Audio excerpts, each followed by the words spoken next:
The ride to St. Anthony's took longer than he expected. He always figured you could get from one place to any other place in Las Cruces in 20 minutes or less. Maybe it was a short drive that seemed long because Mrs. Olivares would not stop talking. Mostly she told him how lucky he was to be going to St. Anthony's rather than a juvenile detention center.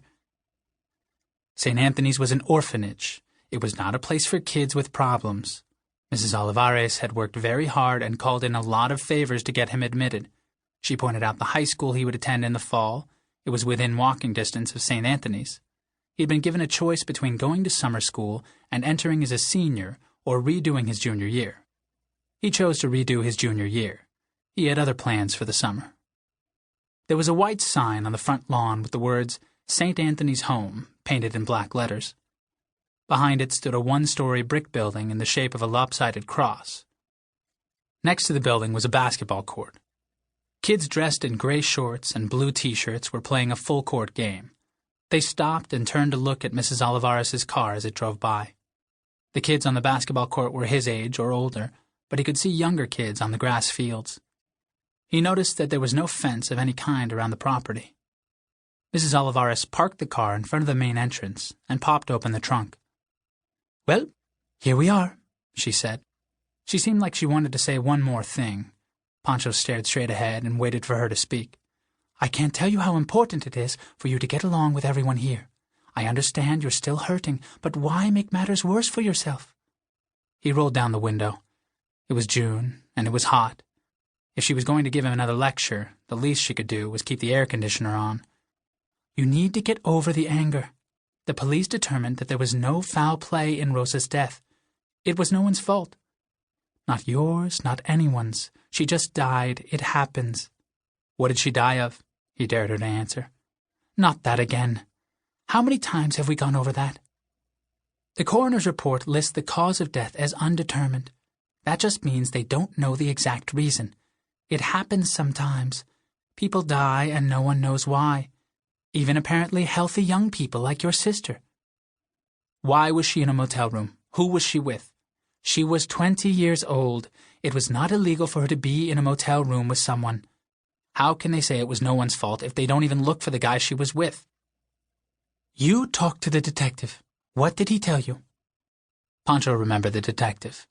He remembered how shocked he was when the detective told him his sister had sex with someone before she died and there was no evidence of rape. He tried his best to explain that Rosa had the mind of a child.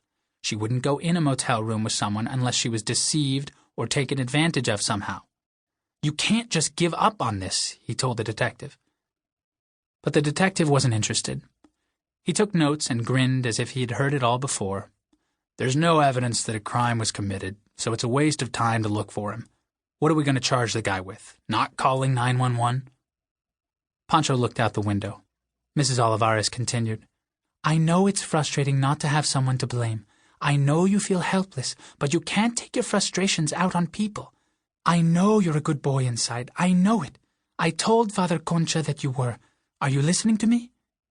"Yeah," he said. But he said it in a way meant to make her stop talking. "Look," she sounded annoyed, "as of last week, the state of New Mexico, that would be me, is your legal guardian, and you are my charge."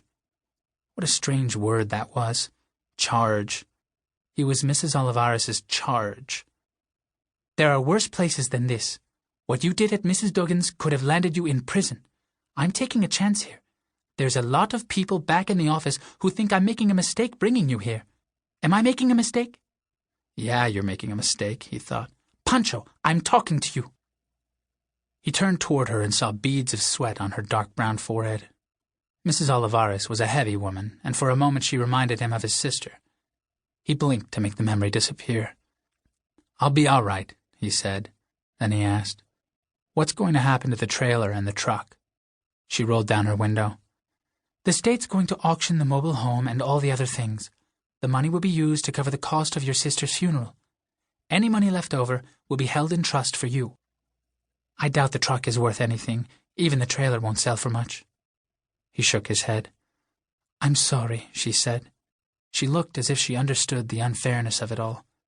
"I wish I could just let you be until you turn 18 next year, but I can't.